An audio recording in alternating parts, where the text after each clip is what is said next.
गुरुर्ब्रह्मा गुरुर्विष्णु गुरुर्देवो महेश्वरा गुरुर्साक्षात् परम ब्रह्म तस्मै श्री गुरुवे नमः। प्यारे गुरुमुखों, संतों महापुरुषों की चरण शरण में जाने से, उनके सत्संग श्रवण करने से, उनकी कृपा से जन्म जन्मांतरों के संचित कर्मों के बंधन स्वयं ही कट जाते हैं। कहते हैं कि रियासत साकेत मंडी का राजा एक बार छठी पातशाही श्री हरगोविंद साहब जी के दर्शन की इच्छा से अमृतसर आया। जिस समय वो वहाँ पहुँचा तो सद्गुरु का दरबार लगा हुआ था और सारी संगत श्री चरणों में बैठकर दर्शन कर रही थी। श्री सद्गुरुदेव जी महाराज जी उस समय सत्संग वचनामृत की वर्षा कर रहे थे। राजा ने वहां पहुंचकर श्री चरणों में साष्टांग दंडवत प्रणाम किया। श्री गुरु महाराज जी ने राजा को आगे आने के संकेत किया। राजा भी अति श्रद्धापूर्वक आगे आया। प्रसाद भेंट कर वचनामृत पान करने के लिए श्री चरणों में बैठ गया।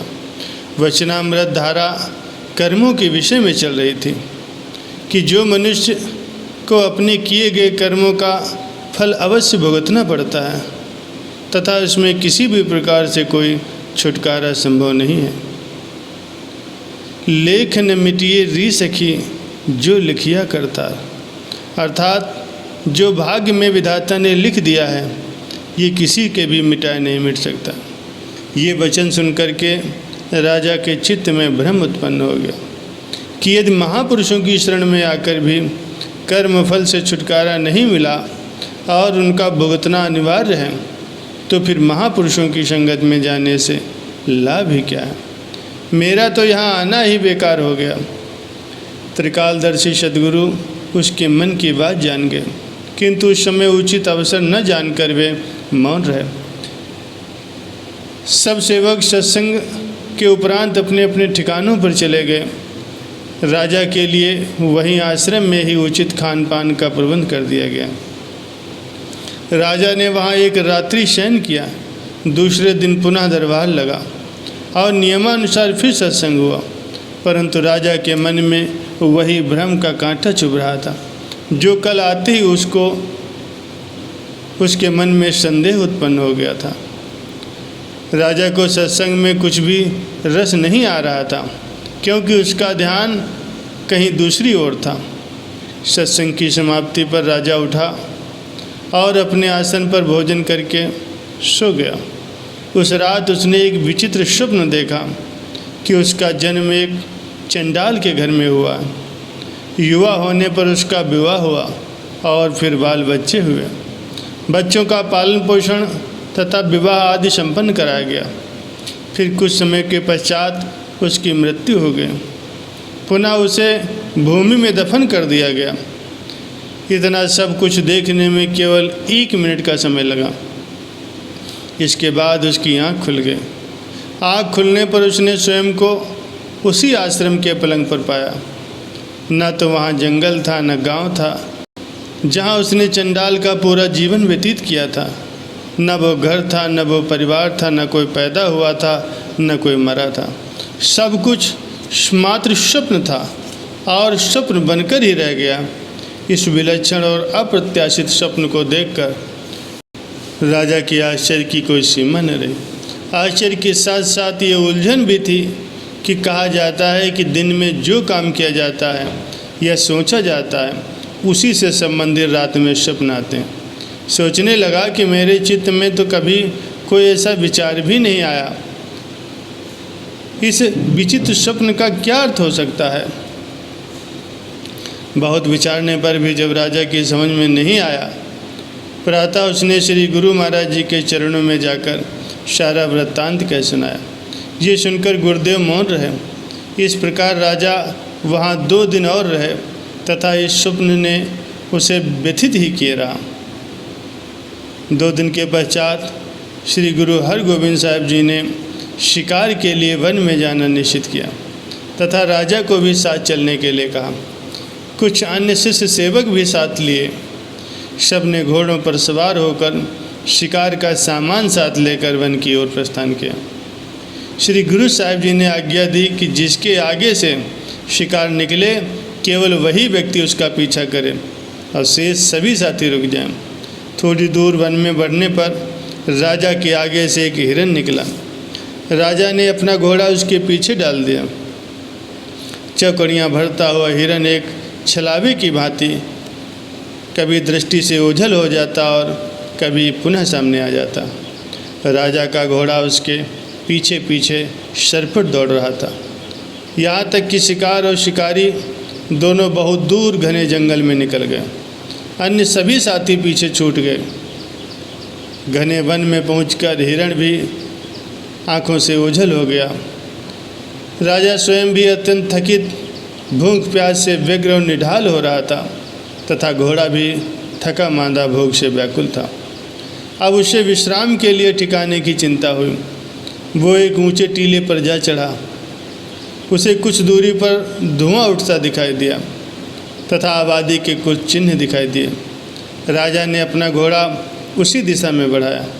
ये देखकर उसके आश्चर्य की कोई सीमा न रही कि जैसे जैसे वो आबादी के निकट पहुंच रहा था, वो गांव, वो झोपड़ियाँ तथा वो रास्ते सब राजा को जाने पहचाने लगने लगे।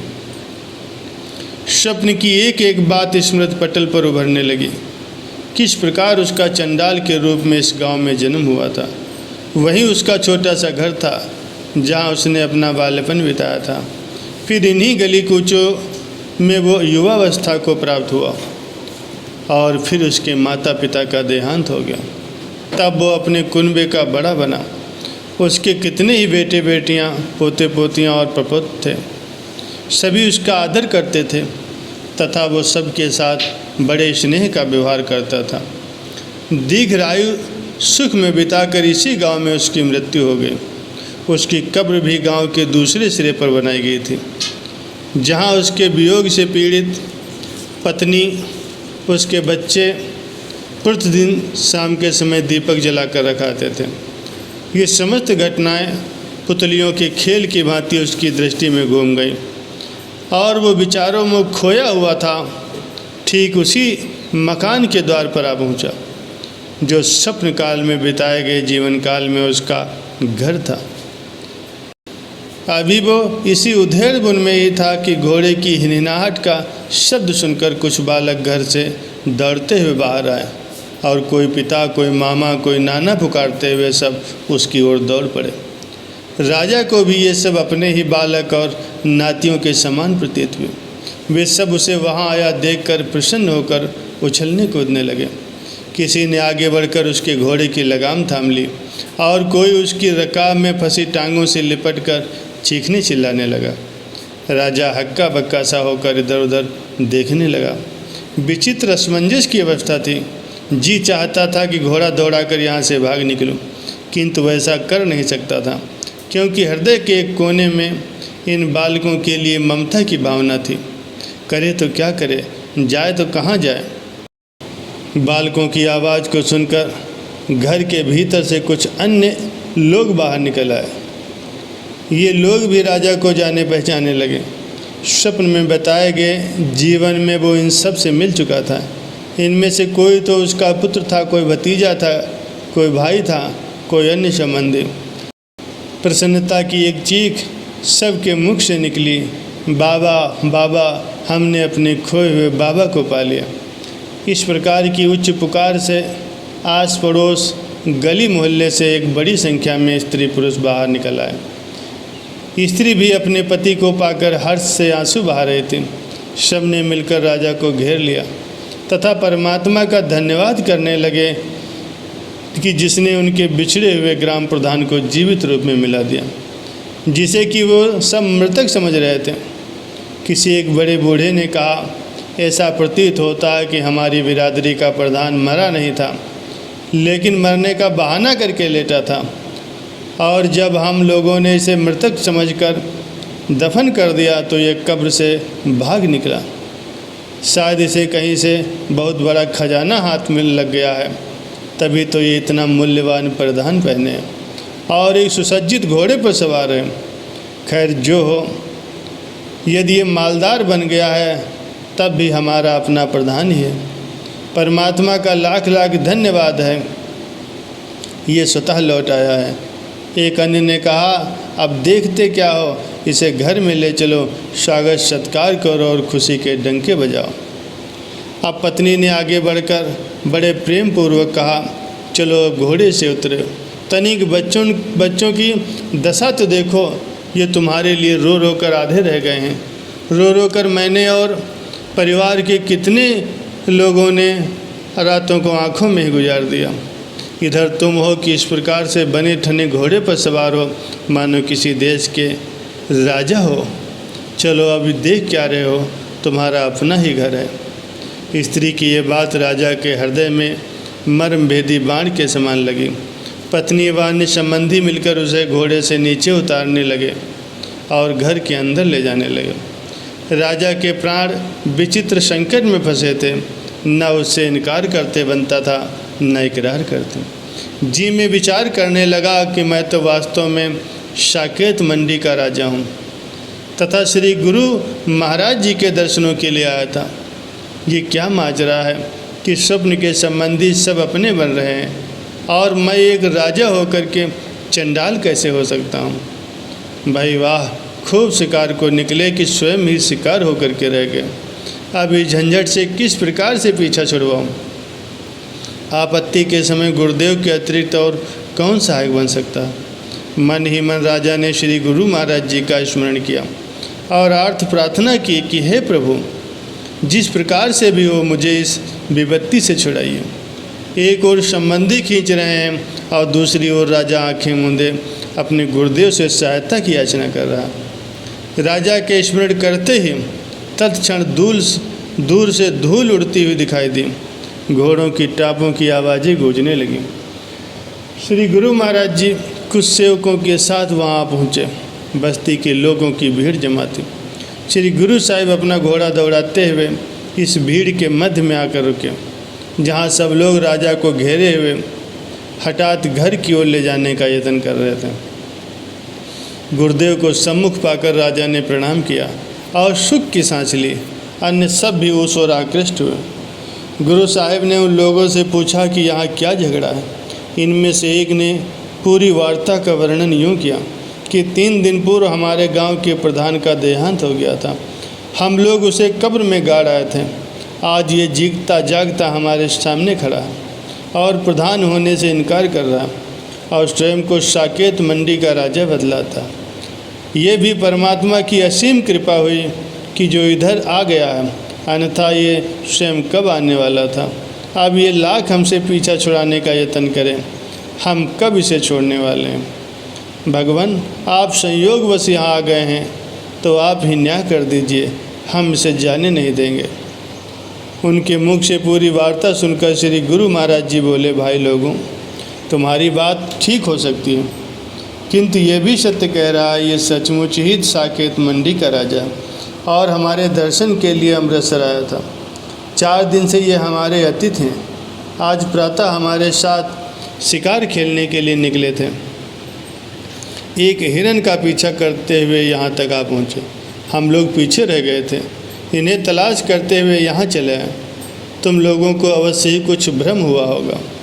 प्रकृति की विशाल रचना में 2 व्यक्तियों की समान आकृतियों का होना कुछ बड़ी बात नहीं है। आप ऐसा करो कि जहाँ तुम लोगों ने अपने प्रधान को दफन किया था, वहाँ जाकर के देखाओ कि उसका मृतक शरीर वहाँ विद्यमान है या नहीं। यदि मृतक शरीर वहाँ होगा तो तुम्हारा भ्रम दूर हो जाएगा, अन्यथा हम तुम्हारी बात मानने को तैयार हैं। बस्ती के लोगों ने ये बात स्वीकार कर ली। वहाँ से 2-4 मनुष्य कब्रिस्तान की ओर गया और जिस जगह पर उसे दफनाया गया था उस कब्र को खोद कर देखा तो मृतक शरीर ज्यों का त्यों रखा हुआ था तथा उसकी आकृति भी राजा के साथ बिल्कुल मिलती जुलती थी। यहाँ तक कि एक बाल का भी अंतर नहीं था। मृतक देह को यथास्थान देखकर ग्रामवासी संतुष्ट हुए तथा श्री गुरु साहिब जी के पास जाकर नमस्कार करके क्षमा याचना की और अपने अपने घरों को चले गए। अब राजा के पास केवल श्री गुरु साहिब जी तथा सेवक मंडली ही रह गए। राजा की दृष्टि संकोचवश ऊपर नहीं उठ रही थी। उसकी जिह्वा से एक शब्द भी नहीं निकल पा रहा था, मानो किसी ने बोलने की शक्ति ही खींच ली हो। उसे ये विचार घेरे हुए था कि यदि समय पर श्री गुरु महाराज जी उपकार न करते तो पीछा छूटना कठिन था। वह उनके महान उपकार से दबा जा रहा था। तत्पश्चात घोड़ों के रुख अमृतसर की ओर मोड़ दिए गए। मार्ग में श्री गुरु साहब ने राजा से पूछा कि ये कांड तुम्हारी समझ में कुछ आया? राजा की तो जबान ही गूंगी हो रही थी। क्या कहता? मौन भाव से दृष्टि झुकाए चलता जा रहा था। जब गुरु महाराज जी ने पुनः कहा कि भाई कुछ तो कहो, तब उसने दृष्टि ऊपर किए बिना ही करुण स्वर में केवल इतना कहा, दीनबंधु, आपकी अपार लीला को आज तक कोई नहीं जान सका, तब मेरी समझ में क्या आएगा? श्री गुरु साहब जी बोले, सुनो राजन, जिस दिन तुम पहली बार सत्संग में आए थे तब कर्म कथा का वर्णन सुनकर तुम्हारे चित्त में संदेह उत्पन्न हुआ था कि यदि मनुष्य को कर्म भोग से छुटकारा नहीं मिल सकता तो फिर महापुरुषों की शरण संगत में आने से लाभ है क्या? हम तुम्हारे इसी भ्रम को उसी समय जान गए थे, किंतु अवसर न आया देखकर मोड़ रहे। तुम्हारे संदेह निवारण का विचार हम तभी से कर रहे थे, क्योंकि यदि ये भ्रम तुम्हारे अंतर मन में जड़ पकड़ जाता तो घोर हानि होती। तुम्हें ज्ञात होना चाहिए कि तुम्हारे संचित कर्मों में एक कर्म रेखा ऐसी थी जिसके फलस्वरूप तुम्हें चंडाल के घर में जन्म लेना था और संपूर्ण जीवन व्यतीत करना था, परंतु महापुरुषों की संगत के प्रभाव से वो पूरी आयु स्वप्न अवस्था की एक घड़ी में बीत गई। इस प्रकार तुम्हारी वो कर्म रेखा काट दी गई। कर्म फल तो प्रत्येक अवस्था में भोगना था, जागृत अवस्था में वो तुम्हारे लिए भयंकर होता। उसी के महापुरुषों की कृपा से स्वप्न काल में भुगत कर छुटकारा पा लिया। ये रहस्य उद्घाटन सुनकर राजा के मन का भ्रम दूर हो गया। वो गुरुदेव के चरणों में गिरकर जार जार से रोने लगा और अपनी गलती के लिए क्षमा प्रार्थी हुआ। संतों महापुरुषों की महिमा का कुछ अंश उसकी समझ में आ गया था। उसने गुरुदेव से विनती की, आप धन्य हैं प्रभु, आपकी महिमा का अंत नहीं जाना जा सकता। अब मैं सब प्रकार से आपकी शरणागत हूँ। मुझ पर दया का हाथ रखिए और मेरी रक्षा कीजिए। उस दिन से राजा ने बड़ी श्रद्धापूर्वक श्री गुरु महाराज जी के चरणों में प्रेम बढ़ाया और तन प्राण से उनका सच्चा सेवक बनकर सेवा भक्ति प्रेम के द्वारा अपने जीवन को सफल किया।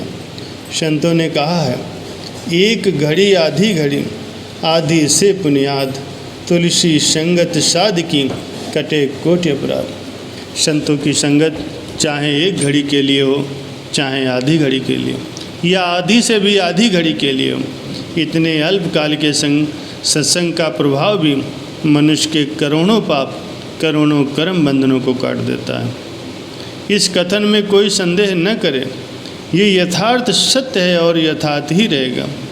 महापुरुषों के सत्संग के प्रताप से सदन कसाई सैन नाई धन्ना जाट नामदेव गणिका वाल्मीकि दासीपुत्र नारद मुनि अगस्त्य तथा विदुर जी असंख्य निम्न कोटि के जीवों ने उच्चतम गति को प्राप्त किया।